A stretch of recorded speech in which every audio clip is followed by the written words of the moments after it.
Olá, boa noite a todos vocês. Boa noite. Vamos seguir onde nós paramos na quarta anterior. Nós estamos no capítulo 3 de Gênesis. Vamos lá, vamos seguir de onde nós paramos, tirando lições deste encontro, primeiro encontro do ser humano com o inimigo de Deus, que se deu lá no Jardim do Éden, e estamos estudando para ver que a coisa é muito mais profunda do que alguns conseguem perceber, e que, se não entendermos o que aconteceu lá, muitas das coisas da vida ficam sem explicação. É preciso compreender exatamente o que aconteceu. Por isso que eu não estou tendo pressa, e estamos estudando isso com calma, esse capítulo, e vamos continuar assim para poder chegar no ponto principal que nós não chegamos ainda. Por enquanto nós estamos estudando como é que o pecado entrou no mundo através daquele anjo que se revelou, como é que teve contato conosco, seres humanos criados, vimos que foi em função de uma desobediência, senão o inimigo não tinha permissão para vir até nós. Por isso a gente está estudando aqui. Depois vimos como foi aquela abordagem da serpente com Eva, a serpente sendo o diabo incorporado nela, segundo a própria Bíblia. Vimos o que está por trás desse diálogo, e chegamos, se não me engano, na quarta que nós interrompemos, se não me engano, nós estávamos no verso 8, se não me engano. Nós paramos no verso 8, e vamos seguir daqui. Então, depois do contato da Eva com Satanás, né, que ele estava incorporado na serpente, mas a serpente não fala, obviamente. Houve ali uma manifestação sobrenatural, uma incorporação, ok? E vimos que naquele diálogo o inimigo ele demonstra para quem lê a Bíblia com atenção, estudá-la, a sua estratégia de ação junto ao homem. Ele não mudou. E se você estudar atentamente, você percebe como até hoje ele age. Ele age do mesmo jeito. Então, recapitulando rapidamente, primeira coisa que nós vimos aqui, no primeiro contato do diabo com o ser humano, ele falou de quem? De Deus. Isso é importante a gente saber. De cara, eu e você precisamos saber que nem todo aquele que fala de Deus vem de Deus. Isso é importante.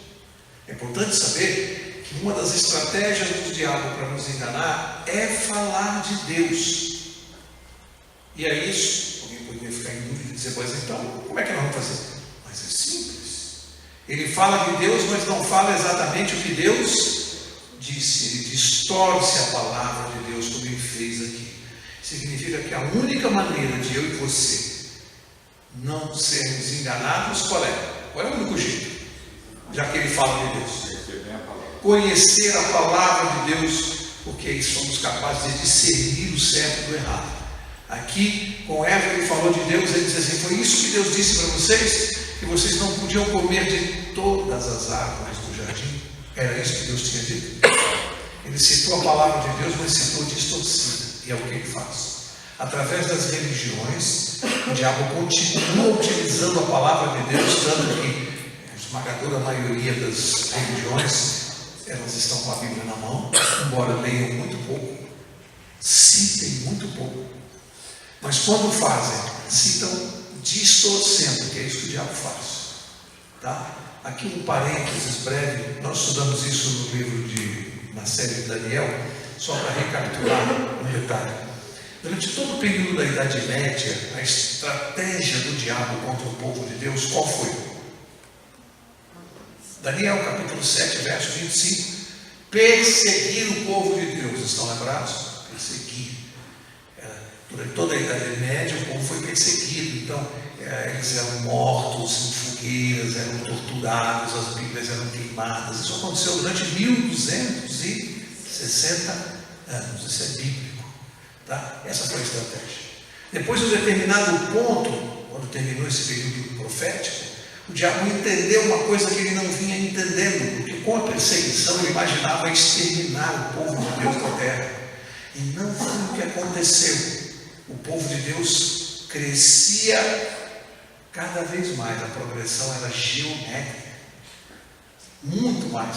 E ele descobriu que fazer mártires incentivava o cristianismo, Quanto mais se fazia mártires, mais as pessoas eram impressionadas com esse Cristo e mais o seguiam. E ele entendeu que a estratégia dele estava errada.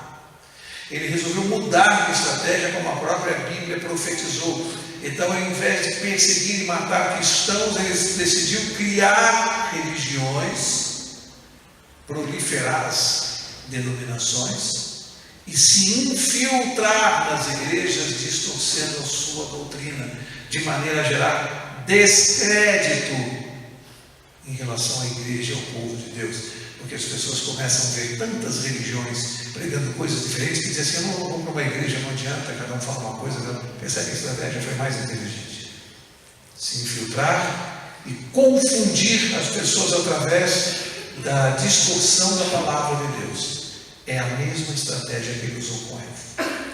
Ele continuou coerente. Só tem um jeito de nós não sermos enganados pelas religiões: é conhecermos a palavra de Deus. Quantas igrejas Deus tem na terra? Quantas? Só pode ser uma. A igreja de Deus só pode ser uma. Pode ser 10. Por quê? Porque cada uma tem uma doutrina diferente. E Deus seria incoerente. A igreja é uma só. Ele criou, o diabo criou 30 mil denominações para confundir, mas a igreja de Deus é uma. É a igreja fundada por Cristo. É uma só. Como é que ela é identificada na Bíblia? É identificada com uma plaqueta, uma tabuleta, está lá do lado de fora. É adventista, metodista, batista, católica. É assim que a Bíblia identifica? Ela cita isso? Ela só identifica por duas únicas características. Isso é impressionante. Porque, como sendo, segundo se diz aí, mais de 30 mil diferentes denominações cristãs no mundo, você imagina isso? Bom, só no Brasil, a cada esquina é a Igreja de Cristo de não sei o quê, Igreja de Cristo da Vitória, Igreja de Cristo de não sei o quê. São 30 mil no mundo, segundo pesquisas. Denominações, 30 mil, 35 mil, diferentes. E a Bíblia diz que a de Deus é identificada só por duas características. Como pode uma igreja no meio de 35 mil ser identificada só por duas características? Como é possível que essas duas não estejam nas 35 mil? E quais são as características que a Bíblia aponta? Apocalipse 12, 9. Guarda os mandamentos de Deus. Quantos são? 10. E tem o testemunho de Jesus. O que é o testemunho de Jesus? Apocalipse 19, 10. Espírito de profecia. A igreja de Deus tem essas duas características. Aí você pega as 35 mil e procura as duas características numa só igreja. Você não vai encontrar. Só uma tem as duas características. Mas isso não é coisa de Deus? Não é impressionante? Você procura as religiões e pergunta: vocês guardam os 10 mandamentos? Não, aqui nós guardamos 6, ou 7, ou 8, ou 9. Mas e os 10? Qual que guarda? Deus previu que seria assim. O diabo, ele fez a confusão, mas nada que ele faz é perfeito. Ele não consegue uma igreja sem ser a de Deus que guarda os 10. Só de Deus guarda os 10. Ele convence as pessoas que alguns não são mais necessários, especificamente o quarto, que foi atemperado. Isso é o que ele diz. Mas isso as 34.999 fazem. Basta ter um pouquinho de perspicácia para entender que se só uma não faz, esta é a de Deus. Porque ele diz: tem que guardar os 10 e ter o espírito de profecia. Já estudamos aqui, eu não vou falar sobre o que consiste, mas nós sabemos o que consiste, já estudamos. Tem que ter as duas características. E aí você sai procurando. Eu costumo dizer: eu não vou te ajudar, não. Não vou te ajudar. Você sai procurando por você mesmo o que você vai encontrar. Procura. Sai perguntando, entra nas denominações e vê: vocês guardam aqui os 10 mandamentos? Ah, não precisa mais. Fazer conhecer. Tchau. É simples assim. Aí você ainda ouve gente que fala assim: ah, então só vocês estão certos? Não, só a Bíblia está certa. A Bíblia diz que uma só. É uma só a igreja de Deus. Não são 39, 35 mil. pregando coisas diferentes, conflitantes entre si. Então, ele continua usando a mesma estratégia, distorcendo a palavra de Deus. Aí teve contato com ela, e aí vem a segunda coisa que ele faz. Ele diz a ela assim, no verso 5: Deus sabe que no dia em que comerdes desse fruto, os vossos olhos se abrirão e sereis como Deus, conhecendo o bem e o mal. Aqui é a proposta satânica. É que Deus nos esconde coisas e que nós, ao seguirmos a Deus, a nossa mente fica embotada, fica atrasada, por isso que os crentes são tidos como um povo assim, né? Menos inteligente, menos desenvolvido, gente não evolui. Quem disse isso é o diabo. Deixa de seguir Deus e os seus olhos vão se abrir. Você será como Deus. Você é o Deus da sua vida. Você estabelece os princípios morais. Você decide o que é certo e o que é errado. Não Deus. Essa é a proposta dele. E as pessoas dizem, não, mas eu acho, mas eu não concordo, mas eu... Pronto, você se tornou o seu próprio Deus. É isso que ele quer. Ele quer que eu... O que eu acho? Não tem que achar nada. Quem estabelece princípios morais é Deus, sempre foi Deus e sempre será Deus. É simples assim, mas como ele sabe disso, ele trabalha dessa maneira. Aí depois, quando nós paramos, depois que Eva tocou no fruto, e aí ele prova mais uma das suas estratégias, qual é? Ele costuma provar o que ele diz. Interessante. O diabo costuma provar o que ele diz. Aqueles que entram na conversa dele se surpreenderão, porque ele sempre vai encontrar uma forma de provar. Na hora que ele entregou o fruto para Eva, e ela pegou ali, ele disse, está vendo como você não morre? Deus disse que você morreria. Você não morre. Ele mentiu para você. Ele mentiu para você. Está vendo que eu também peguei, comi, e não só não morri, como estou falando. Eu tenho um dom agora sobrenatural. Ele não quer que você tenha. Está vendo aí? Para ela o argumento era muito forte. Ela estava com o fruto na mão e não morreu. Mas Deus disse que ela morreria instantaneamente. Ele não disse isso, olha como ele disse. Ele disse, você certamente morrer no futuro. Mas o argumento naquele momento para ela era muito convincente. Depois ele disse que ela não morreria, e Deus disse, certamente morrerás. Ele estabeleceu uma controvérsia no universo que vige até hoje. O homem morre ou não morre? É uma controvérsia. Ele criou a doutrina de que morre o corpo, mas a alma não morre. Por quê? Porque ele precisa provar que, não seguindo a Deus, embora o meu corpo possa morrer, eu vou voltar numa outra vida e vou continuar voltando. Por quê? Porque Deus não tem condições de impedir que eu reviva em outros corpos. Ou seja, ele tem o poder de eternizar o pecado. E Deus diz, morre, porque o pecado não vai perdurar. Percebe o que está em jogo? Você consegue compreender o que está por trás da doutrina da imortalidade da alma? A doutrina diz assim, você nunca vai morrer. O seu corpo pode morrer, mas a sua alma vai viver sempre, eternamente. Você vai voltar em outras vidas. E você vai evoluir.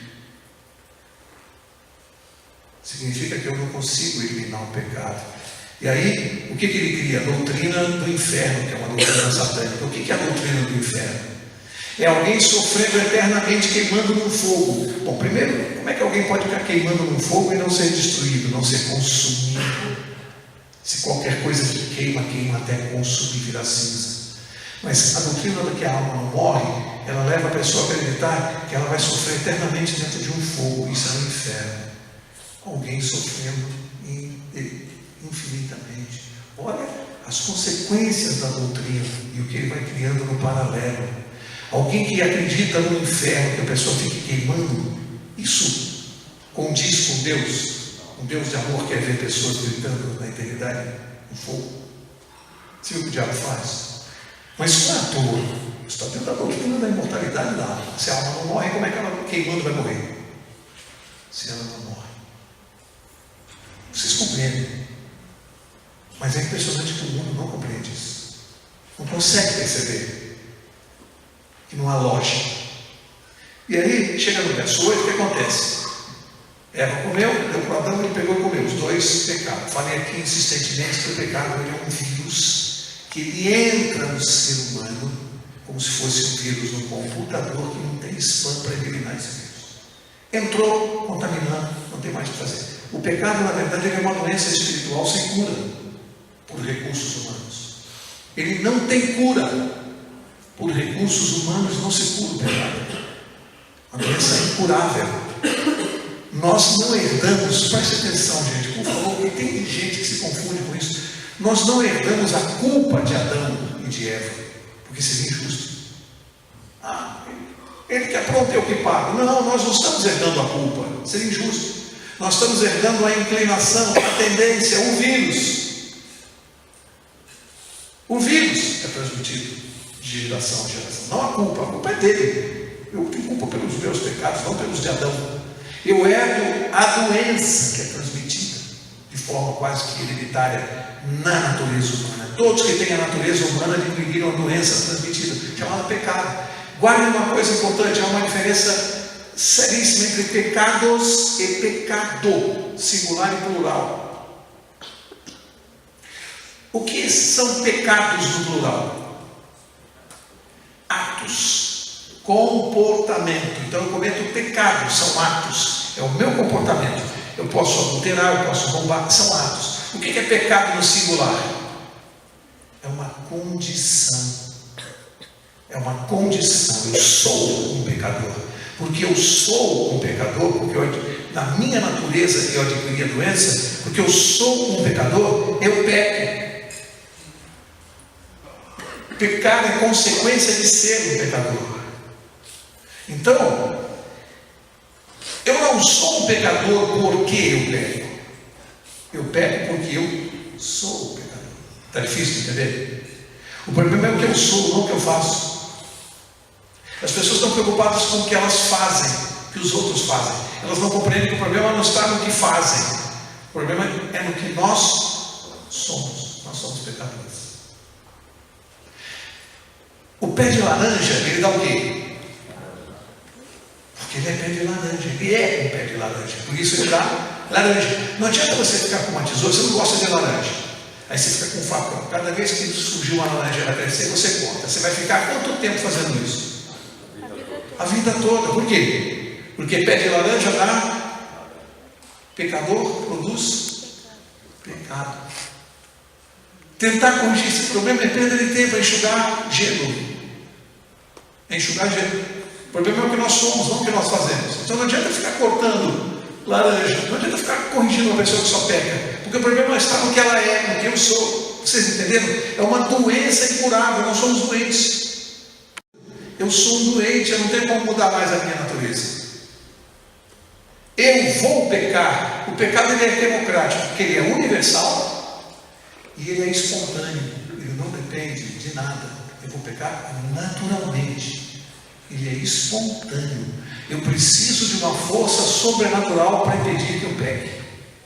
Porque ele é espontâneo. Porque pé de laranja dá pecador, peca. A gente consegue compreender isso. Eu sou um pecador. Se eu não me agarrar com Jesus Cristo, mas a gente não chegou nesse ponto ainda aqui no estudo, isso aqui a gente vai chegar lá. Por enquanto nós estamos estudando o que aconteceu e estou descobrindo que eu sou. Depois desse encontro aqui, eu me tornei algo que eu não era. Houve uma mudança na minha natureza. Eu não herdei a culpa, eu herdei a inclinação, a doença. O vírus passou para mim.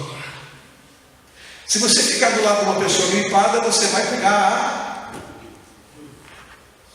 pecador. O pecado é uma condição humana. Nós somos pecadores. E não tem como resolver isso. Humanamente. Não tem. Deus sabe disso e o diabo também sabia. Ele sabia o que ia acontecer. Ele sabe. Ele sabe com quem ele está lidando hoje. Hoje ele está lidando com pecadores fracos. Ele sabe disso. Aí no verso 8, o que aconteceu? Adão, representando aqui o ser humano, tentou resolver o problema do pecado. Ele imaginou que ao pecar não era uma coisa tão grave assim, que teria como resolver. Ele tentou resolver, o que ele fez?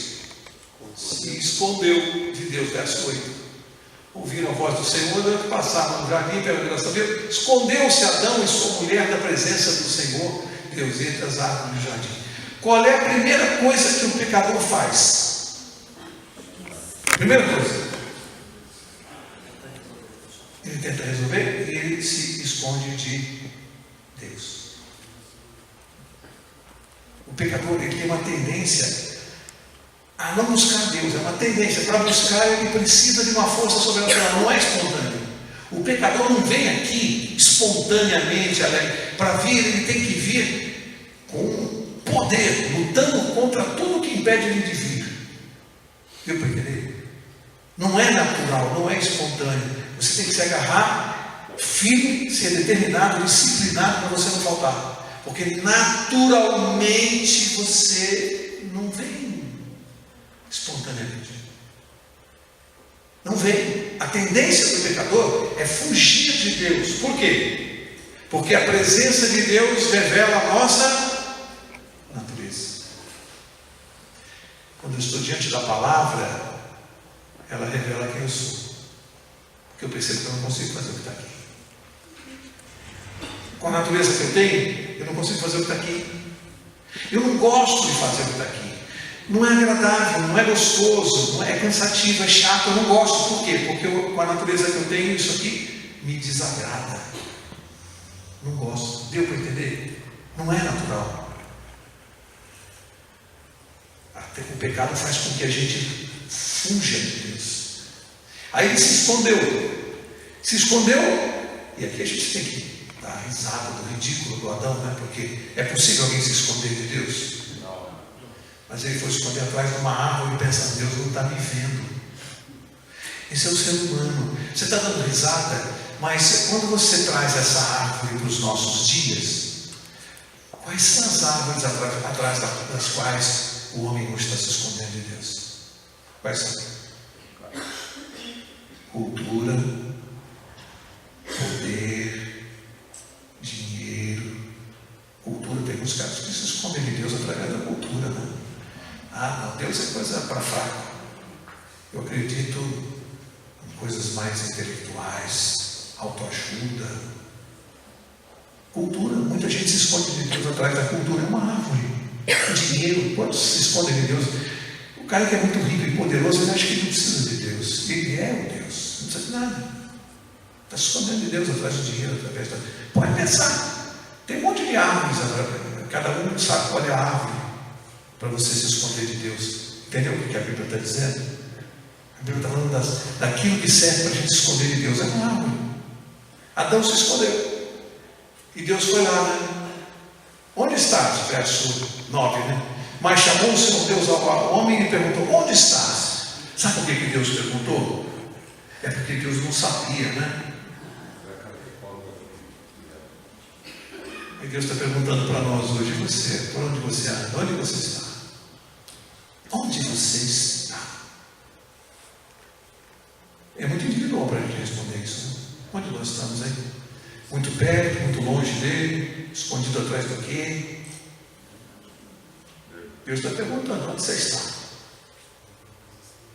Cada um sabe, tem que responder essa pergunta aqui. Onde nós estamos? Deus sabe, mas ele pergunta. Ele quer que eu investigue e responda para mim mesmo, porque ele sabe onde eu estou. Se eu estou longe, se eu estou perto, ele sabe. E eu disse aqui, isso aqui na Bíblia é uma coisa muito importante, porque demonstra que religião não é o homem buscando a Deus. Religião é Deus buscando o homem que resiste de se entregar. Entendeu? Quem resiste é o homem, Deus está sempre nos buscando. A iniciativa é dele, foi ele que foi atrás de Adão.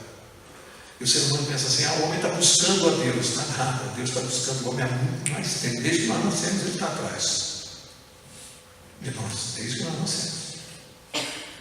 A gente é que fica fugindo, evitando o encontro. Verso 10. Ele respondeu, ouvi a tua voz no jardim, tive medo, porque estava nu escondido. Ele diz que teve, antes do pecado, O homem tinha um contato frequente e diário com Deus. O homem podia ver o rosto de Deus, o que não pode é mais possível por causa do pecado. A maior tragédia que o pecado produziu, sem sombra de dúvida, além da morte para nós, que é a condenação pelo pecado, é a morte. A maior consequência dele. A segunda maior é a separação de Deus. O pecado nos separou de Deus. Com a natureza eu não posso ver a Deus, porque a santidade de Deus não pode conviver com o pecado. E ela, por si mesma, ela elimina, ela fulmina o pecado como um desinfetante na bactéria. Deus é um tipo de desinfetante e nós somos a bactéria, pecadores. O pecador não pode ver o rosto de Deus, porque ele é imediatamente fulminado pela glória, pelo brilho, pela santidade, pela pureza de Deus. Por isso nós não podemos ver Deus, não tem condições. Morreríamos na condição de pecadores. E pela misericórdia de Deus, Ele se esconde o rosto dele de nós para que a gente possa viver. Por enquanto, isso é misericórdia. E aqui, Ele disse que teve medo. Quem colocou medo nele?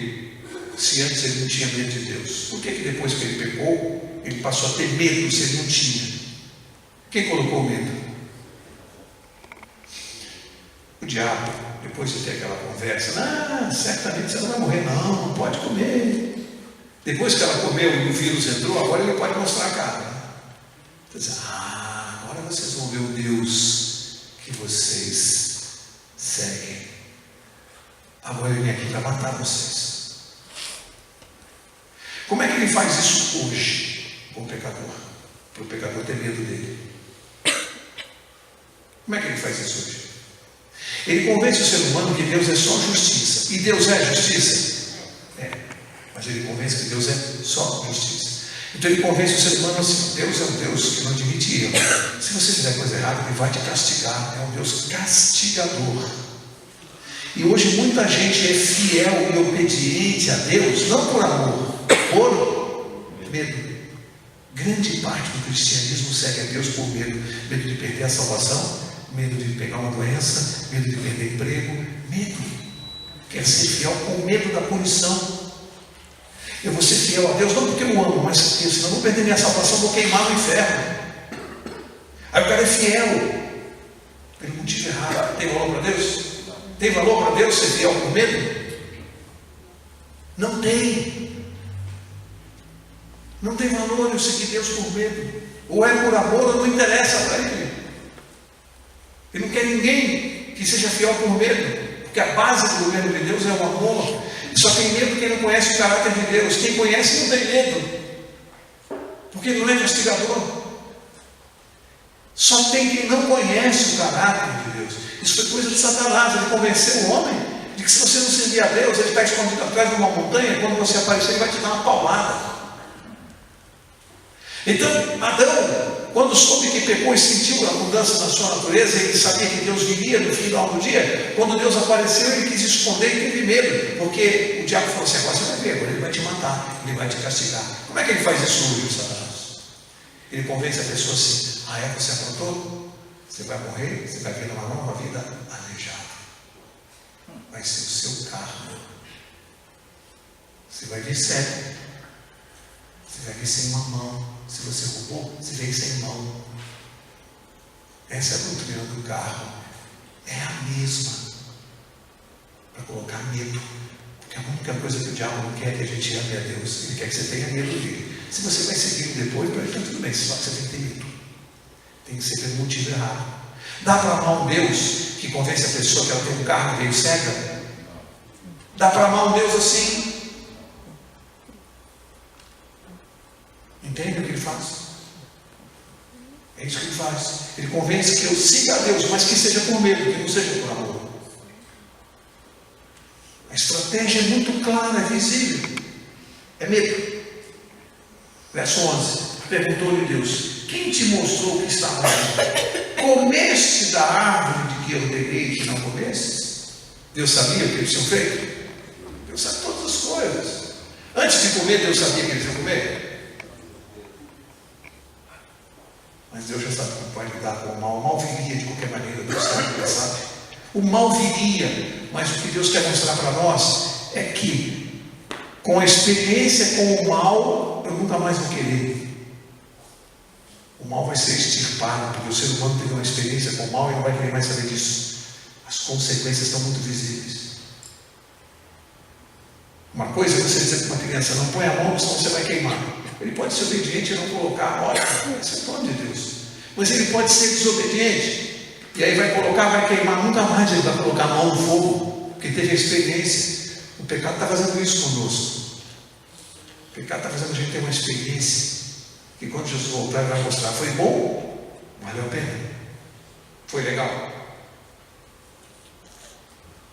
A experiência que nós estamos tendo, que não era para ter, mas o homem decidiu por esse caminho, e Deus já sabia como ia resolver. Ele sabe, nós vamos estudar, Deus já sabe como vai resolver isso aqui.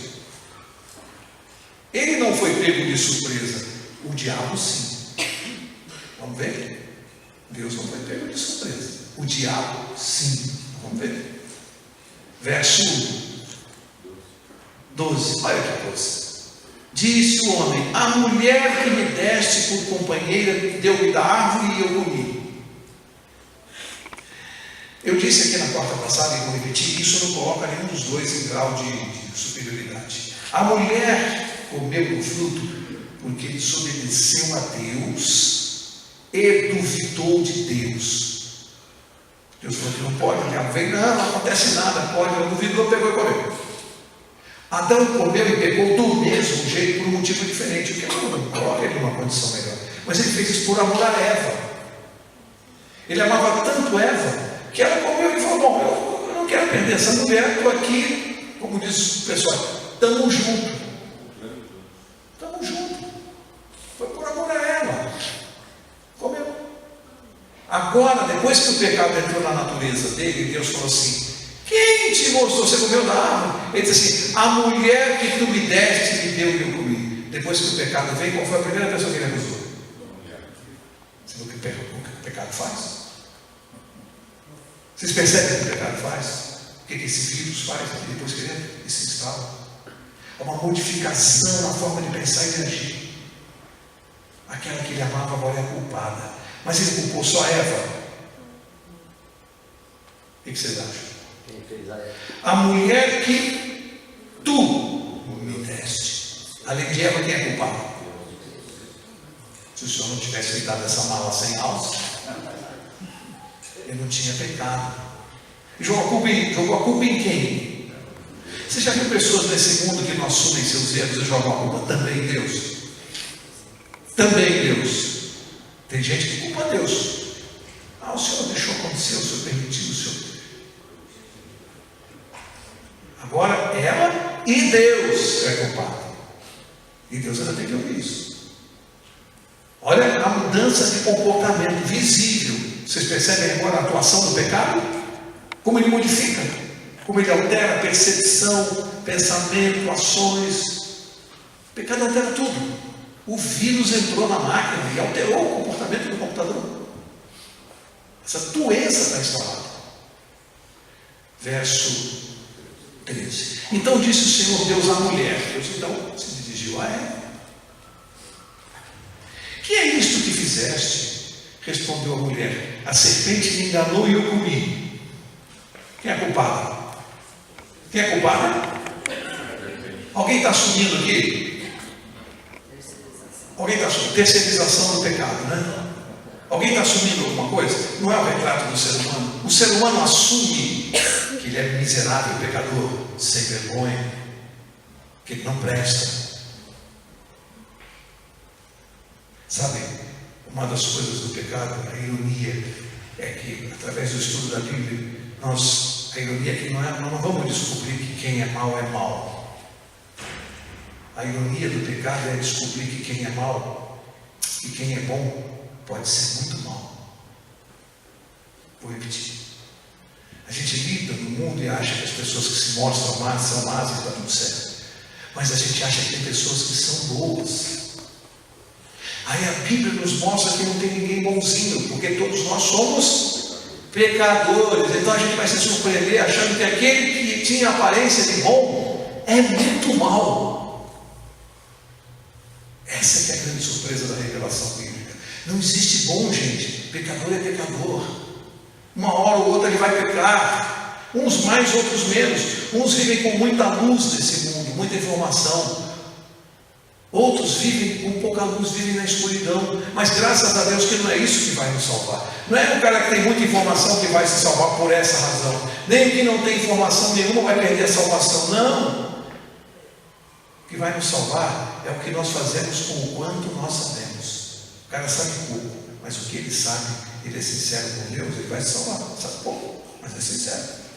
O que ele sabe, ele pratica. O outro sabe muito, mas pratica a metade. Vai perder a salvação. Tem muita vantagem saber muito? Sim ou não? Depende. Não sei. Foi o Espírito Santo. Estou falando. Claro que depende. Porque Jesus falou assim, que a maioria dos que vão se perder entrarão pela porta estreita. Não, porta larga onde passa a boiada, onde passa a multidão. Por ali vão passar os que vão perder a salvação. Ele diz que pela porta estreita e apertada vão passar os que vão obter a salvação. Aí eu pergunto para você, é mais fácil se salvar ou se perder?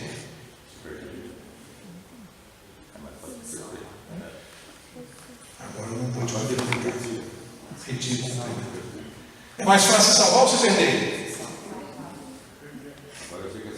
A resposta que você tem que dar para mim, é a mesma que você deu anteriormente. Depende do quê? Da minha decisão, porque o tamanho da porta não importa. A porta pode ser estreita ou larga. Eu vou me salvar se eu aceitar Jesus como Salvador. A porta, o tamanho dela não interessa. Não interessa se a maioria passa pela porta. Interessa o que eu decido. Eu decido o quê? Não importa o tamanho da porta. O que Jesus está dizendo é que, infelizmente, a maioria vai decidir errado. Isso é outra coisa. Mas não é mais fácil nem se salvar nem se perder, porque isso depende da minha decisão, da minha escolha. Eu decido. Está perdoado. Deu para entender? Depende da minha decisão, da sua decisão. Você escolhe. E nós estamos estudando aqui sobre salvação. A gente está aprendendo o que tem que fazer. Como é o nome da série? O que é preciso saber para ser salvo. Está entendendo? Eu estou falando o que é preciso. Não tem que ter medo do tamanho da porta, nem por onde vai a maioria. Depende da minha decisão. Eu estou descobrindo como é que o inimigo age. Estou descobrindo como Deus age. Então eu vou decidir onde eu quero ficar. É simples assim. Não tem complicação. Eu não tenho que ter medo de Deus. Aí, Eva disse que a culpada era quem? Só a serpente? Só a primeira parte. Ora, a serpente era o mais astuto de todos os animais do campo que o Senhor Deus tinha feito. Quem criou a serpente? Deus. Além, está acusando a serpente, mais quem? A serpente que o Senhor criou. Porque se o Senhor não tivesse feito a serpente, ela tinha me enganado. Então ela também jogou a culpa em quem? O Senhor que fez. Os dois jogaram a culpa em Deus. Ele é culpado. Eles são dois pobres coitados. Foram advertidos antes. Disse Deus, falou, não vai entender. Fizeram, tomaram a decisão errada. Quando vem as consequências, não assumem. Não é assim o ser humano? Toma a decisão errada. Quando vem a conta, não assume, se revolta. Eles queriam ter feito o que fizeram, ter comido da fruta, experimentado, e queriam que Deus eliminasse as consequências. Não é assim que é o ser humano? Quer desfrutar de tudo que não presta, mas não quer consequência.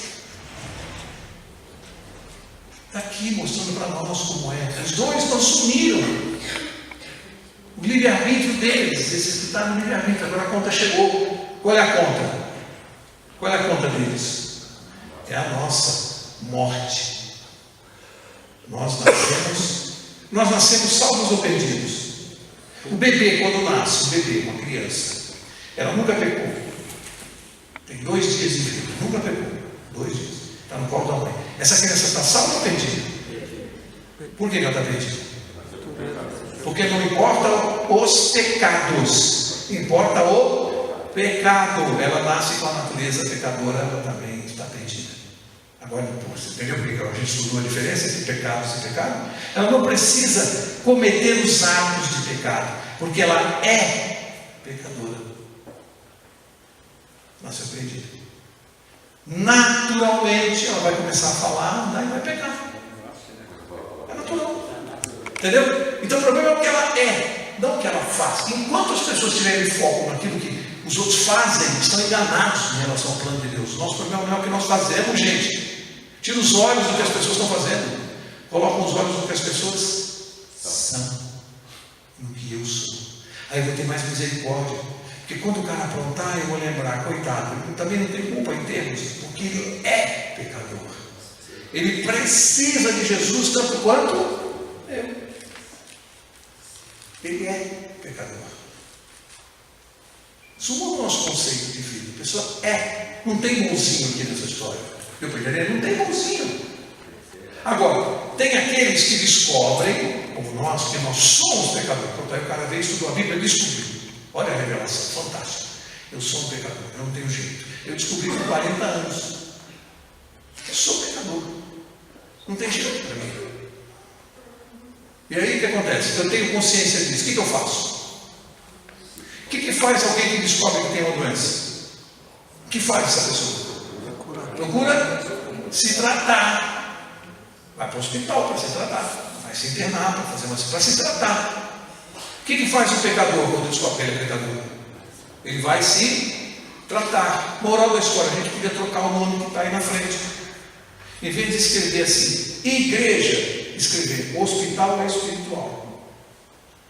Nós que estamos aqui hoje, sabe? Nós estamos fazendo o quê? O que nós estamos fazendo aqui? Nós estamos nos tratando. Nós estamos todos internados aqui. E a gente volta para tratar. Então a diferença entre nós, os que estão aqui fora, é uma só. Doentes todos nós somos. Só que nós somos doentes em tratamento. E tem gente que está aí fora doente, não quer nem saber, nem admite que está doente. E aos que admitem, não querem o tratamento. Não querem o tratamento. Rejeitam o tratamento. Depois vão reclamar de Deus. Deus falou, eu disponibilizei o tratamento. Você não quis. Você quis seus próprios métodos. Vocês percebem como isso aqui, gente, é uma coisa muito simples, a Bíblia e o Evangelho. Não tem complicação, gente. Eu estou usando uma linguagem. É um hospital aqui dentro. Aqui dentro só tem pecador. Mas Jesus diz assim: eu vim a esse mundo para salvar os pecadores. Quem acha que é pecador, esse Jesus não veio buscar. Ah, eu sou bom, não faço mal a ninguém. Então fica por aí, porque Jesus não veio te buscar. Não veio? Não, eu só venho buscar pecador. Ele só veio buscar pecador. Quem acha que não é pecador, não precisa dele. Não precisa dele. Continua tocando sua vida. Aí o cara está vivendo, comendo, bebendo, comprando, dançando, dormindo, cantando. Vai ficar por aí. Porque não é pecador, não precisa de Jesus. Não busca tratamento, não vai ao hospital. Aí alguém fala assim, não precisa de uma igreja para estar com Deus. Não precisa de um hospital para se tratar. Fica em casa, deitado. Onde é que Deus opera? Ele disse que é no hospital. Né? Foi ele que criou a igreja, não fui eu. O lugar dos crentes onde é? Foi Jesus que criou e fundou. Vou avançar? Vou avançar até onde nós vamos parar para o próximo, quarta seguinte, que aqui é fundamental. Eu vou dizer uma coisa para vocês. O estudo da quarta-feira que vem, ele é imperdível no sentido de que tudo que nós estudamos agora chega no ápice na próxima quarta, que é o verso 15. Porque até agora nós descobrimos a doença. Agora a gente vai explicar o tratamento. Porque tem gente que sabe qual é o tratamento, mas não sabe por quê. Interessante isso. Todo mundo sabe que precisa de Jesus, né? Mas por quê? Tem gente que não sabe, não entendeu. Por quê? Por que Jesus morreu no meu lugar? Até os 40 anos eu ouvia falar assim, Jesus Cristo morreu no meu lugar. Para mim, ó. O que quer dizer isso? Jesus morreu no meu lugar. Qual a lógica disso? Qual é o fundamento disso? Quarta-feira que vem. Quarta-feira que vem, vamos estudar. o remédio, por que só podia ser esse? Por que não podia ser outro? Qual a razão? Mas eu vou dar aqui algumas dicas para a gente poder fechar. No verso 14, agora Deus vai se dirigir à serpente. Mas Deus sabe com quem está falando? Sim ou não? Reparem a diferença do tratamento dado ao diabo e ao ser humano. Reparem, verso 14. Disse, pois, o Senhor Deus à serpente: porque fizeste isso, maldita és entre todos os animais domésticos e entre todos os animais do campo. Sobre o teu ventre andarás, e pó comerás todos os dias da tua vida. Sabe por que Deus falou isso aqui? Porque a serpente, até esse momento, ela estava na árvore, a serpente voava. Aqui Deus lançou uma maldição sobre a serpente, a cobra, né? A cobra agora só rasteja e come pó. A partir daqui, na maldição, é que a serpente passa a rastejar. Ela voava. Aqui foi uma maldição de Deus sobre ela. Então ela passa a rastejar. Deus então dá ao diabo, ele não ofereceu nenhuma opção de salvação nem nada, ele já deu a condenação e acabou. Com ela não tem conversa. Por quê? Ele sabe com quem está falando, já expulsou do céu. O tempo de graça de Satanás já passou. Para ele não tem mais recurso. Não tem mais possibilidade de salvação desde a expulsão do céu. O tempo de graça é para nós, para ele não. O que está acontecendo agora é um tempo de revelação do caráter dele antes de ele ser destruído. Não era para ser destruído lá no céu? Já vimos que Deus não destruiu porque nós não entenderíamos. Deus está dando um tempo para revelar o caráter dele para ele não destruir. Será destruído, já está julgado. Maldita és. Agora o verso 15. É isso que nós vamos ver semana que vem. Olha o que Deus disse para a serpente: eu porei inimizade. Deus dizendo que vai colocar uma inimizade entre ti, falando da serpente, e a mulher. Em profecia, quando estudamos Apocalipse, nós já vimos o que significa o termo mulher em profecia. Isso aqui é uma profecia. O que significa? Igreja. Ele não está falando de Eva aqui. Aqui ele está falando de Eva, que é profecia. Então eu porei inimizade entre ti, Satanás, e a minha igreja. Inimizade, não tem acordo. Deu para entender? Não tem acordo entre Satanás e a igreja de Deus. Mas ele vai mais além. E entre a tua descendência, olha só, Deus está dizendo que Satanás teria descendentes nessa terra. Bilhões de seguidores. Os que resolveram seguir a sua doutrina. Os que vão perder a salvação. Olha que triste. Entre a tua descendência, os que vão comer a tua doutrina, vão seguir o teu caminho, vão te eleger como mestre. E o seu descendente, seu da igreja, o artigo definido, masculino, singular. Não é um descendente, é o descendente da minha igreja. Quem seria o descendente da igreja de Deus que teria inimizade contra o povo de Satanás? Jesus Cristo. Aqui, essa é a primeira profecia bíblica, a primeira, Gênesis 3, verso 2. A primeira profecia. Aqui Deus profetizou a vinda de Jesus para resolver o problema. Eu porei inimizade entre você e teu povo e o descendente do meu povo. Inimizade. Este, o descendente de Jesus, te ferirá a cabeça. Para você matar uma cobra, você tem que atingir a cauda dela. Como é que você mata uma cobra? Você tem que ferir na cabeça. Jesus vai te ferir na cabeça. E tu, Satanás, lhe ferirás o calcanhar. Quando você fere alguém no calcanhar, você matou a pessoa. Jesus está dizendo assim, Deus está dizendo: você vai levar meu filho à cruz, quer dizer, eu vou levar e você vai castigá-lo na cruz. Mas o seu castigo e a morte dele na cruz vai ser apenas uma ferida no calcanhar, porque ele vai ressuscitar. É só no calcanhar.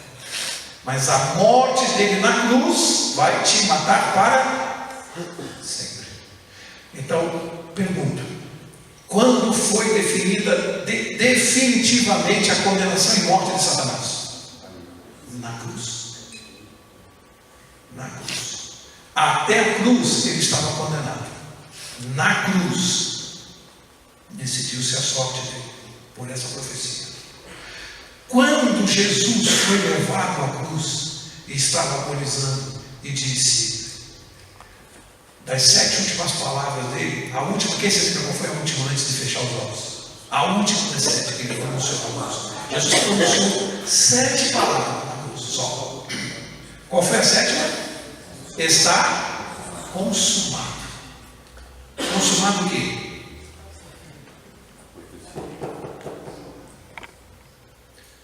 Muitos não entenderam. Quem entendeu? Satanás. Ali ele olha e diz: está consumado. Satanás condenado para sempre. E nós? Para sempre. Quem aceitar? Que se consumou. Alguém poderá perguntar: mas é justo? O cara é safado, bandido, ladrão, está com ele lá, não foi salvo. É justo? O cara matou gente. E Jesus disse que está consumado o plano, e quem segui-lo tem os seus pecados perdoados. Por quê? Que plano é esse? O que se consumou? Quarta-feira que vem. Quarta-feira que vem. O que está consumado ali? O que de tão importante naquele momento da morte de Jesus aconteceu para todo o universo? Que Satanás compreendeu. E os seres humanos não ainda totalmente. Não ainda totalmente. O que está consumado? O que aconteceu ali? Por que Jesus, que é Deus, morreu na cruz e Deus não morre? Quantas perguntas para responder na quarta? Hein? Deus pode morrer? Como é que Jesus morreu? Foi uma farsa a morte dele? Que Deus não morre? Então foi uma farsa. Quarta-feira, não dá para aprender isso aqui. Por que ele morre no meu lugar, se quem está morrendo lá é ele? O que eu tenho a ver com aquilo? Mas o mais importante que nós vamos responder de tudo isso aqui vai haver a revelação do plano, tá? Não pode faltar. A revelação do plano de Deus para resolver o problema do pecado. Aquilo que Deus já tinha planejado lá na eternidade, antes de criar o homem, está sendo resolvido aqui, gente, no Calvário. A gente não pode perder isso. O que Deus planejou está sendo resolvido aqui, nesse momento. E tem explicação. Mas vou deixar para vocês a seguinte colocação.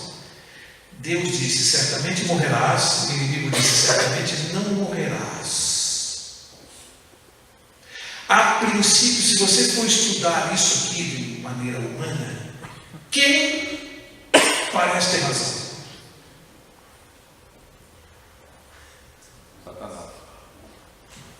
Satanás. Porque ele tem uma tese que é muito difícil de desconstruir. Vamos fazer isso na quarta-feira. Muito difícil. A tese dele é: mesmo sendo Deus quem ele é, a tese é que é impossível Deus ser ao mesmo tempo justo e misericordioso. Como ele pode fazer justiça e punir o pecador, ao mesmo tempo ele pode salvar o pecador da morte no mesmo ato? Como é possível isso? Como é possível que o pecador experimente a morte e ao mesmo tempo seja salvo dela? Como é possível justiça e misericórdia juntos? Ou Deus é justo e pune o pecador, ou ele é misericordioso e por amor ele salva o pecador, mas aí ele deixa de ser justo. Essa é a tese de Satanás. É impossível as duas coisas. No ato, para ele ser justo, ele não consegue ser misericordioso, porque ou ele salva o pecador, ou ele destrói o pecador. Como ele pode fazer as duas coisas? Cumprir a justiça e demonstrar amor. Como é possível? Satanás pensou: checkmate. Sai dessa, Deus. Se Deus demonstrar que ele é amor e perdoar o casal, Satanás falou assim: está vendo? É impossível ser justo. A lei que você criou é impossível de ser cumprida, então você tem que perdoar. Porque todo mundo vai pecar com a natureza que eles têm. O senhor sabe que eles vão pecar. Como é que o senhor cria uma lei e sabe que eles não podem cumprir? Se Deus executasse a pena e matasse o casal, ele ia dizer: está vendo? Cadê o amor que ele disse que ele é? Cadê a misericórdia e o perdão? Está vendo? Ou ele é justo, ou ele é misericordioso. Cheque, mate. De frente para o rei, a peça. Não está com medo? Satanás olhou, deve ter visto e falou assim: cheque, mate.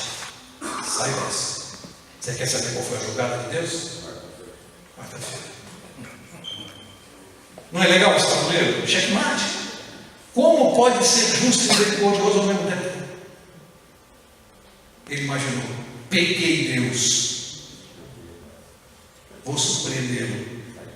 Mas quem não esperava a jogada de Deus era Satanás. Ele não sabia com quem ele está jogando. Não dá para perder isso aqui, tá? É a explicação da nossa vida, a explicação da salvação, a explicação de todas as coisas. Nós temos que orar, sabe por quê? O inimigo de Deus, que está por aqui, só uma história que eu estou falando, porque aqui está cheio de anjos garantindo, Jesus está aqui. A Bíblia diz que onde 2 ou 3 estiverem reunidos em nome dele, ali ele estará. Você não sente um arrepio? Ele está aqui garantindo que a gente fale dele. Ele está aqui, gente. Dá para a gente ficar arrepiado, né? Ele está aqui. Tudo que o inimigo não quer, que o mundo saiba o que a gente vai falar quarta-feira que vem. Ele não quer. O mundo não pode saber disso. Então, orem. A gente tem que orar muito. Porque pode esperar. Para você que na próxima quarta vai surgir um monte de empecilhos, de imprevisto. Pode esperar. Vai fazer de tudo para você não poder ir para chover, para seu carro quebrar, para você ter sono, você ter febre, ficar gripado, ele vai fazer qualquer coisa. Por quê? Você e eu não podemos. Ele não quer que o mundo saiba do plano de salvação de Deus, que é fundamental. Explica todo o resto aí e acabou. Então, quarta-feira que vem a gente tem um encontro. Traga alguém para ouvir isso aqui. Traz alguém para ouvir isso aqui, para entender esses mistérios de Deus que Ele revelou para nós. A explicação de tudo está na próxima quarta. Da próxima quarta em diante, a gente vai trabalhar com a Bíblia, mas muita coisa vai clarear a mente da gente. A gente vai passar a entender Deus e amá-lo muito mais do que a gente já amou. Porque só um Deus pode rolar um plano desse. Incrível. Quarta-feira, tá? Alexandre.